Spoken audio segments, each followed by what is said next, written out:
ইউরোপের বাজারে আবারও ঢুকছে বাংলাদেশের আম। রাতেই ৮ টনের একটি চালান যাচ্ছে সুইডেন, ইতালি আর ফ্রান্সে। ৬ মাস আগে অনিরাপদ এবং বালাইযুক্ত বলে সাতক্ষীরা থেকে আম আমদানিতে সতর্কতা জারি করেছিল ইউরোপীয় ইউনিয়ন। তবে চূড়ান্ত পরীক্ষা নিরীক্ষার পর নিরাপদ আর বালাই মুক্তির ছাড়পত্র পায়।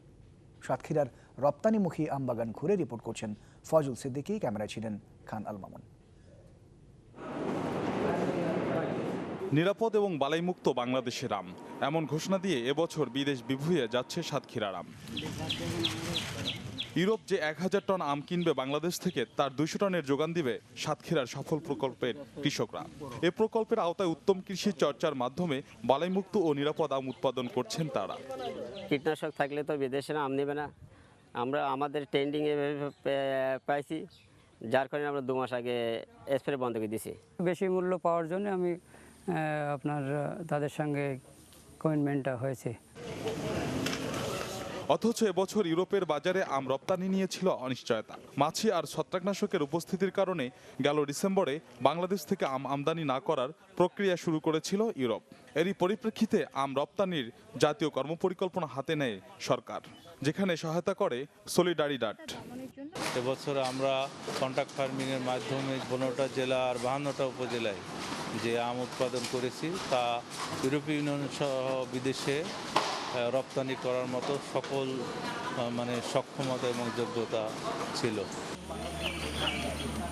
পরিবেশগত কারণে সাতক্ষীরায় আগাম আম উৎপাদন হয়, আর এ সময় ইউরোপের বাজারে আম পাওয়া যায় না। আগাম বাজার ধরতে তাই এ অঞ্চলকেই বেছে নেওয়া হয়েছে বলে জানান এই সাপ্লাই চেইন বিশেষজ্ঞ। বালাই এবং এমআরএলটা, এই দুইটা বিষয় অত্যন্ত গুরুত্বপূর্ণ।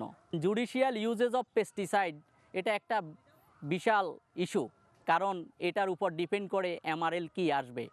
সেই বিষয়টি আমরা প্রতিটা কৃষক কখন কোন পদ্ধতিতে কোন ওষুধটা বাগানে দেবে সেটা আমরা নিশ্চিত করি। বছরে ২০ লাখ টন আম উৎপাদন করে বিশ্বে ৮ম স্থানে থাকা বাংলাদেশ রপ্তানিতে এখনও উল্লেখযোগ্য অবস্থানে আসতে পারেনি।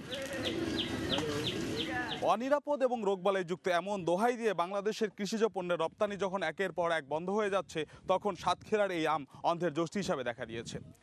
মূলত উত্তম কৃষি চর্চার কারণে এই আম আবারও ইউরোপে যাওয়ার সুযোগ পেয়েছে। গবেষকরা বলছেন, এভাবে যদি বাংলাদেশের প্রত্যেকটি জেলায় উত্তম কৃষি চর্চা পরিচালনা করা যায়, তাহলে রপ্তানির যে বাজার রয়েছে সেটি আবারও প্রসারিত হবে। ফয়জুল সিদ্দিকী, চ্যানেল 24, সাতক্ষীরা।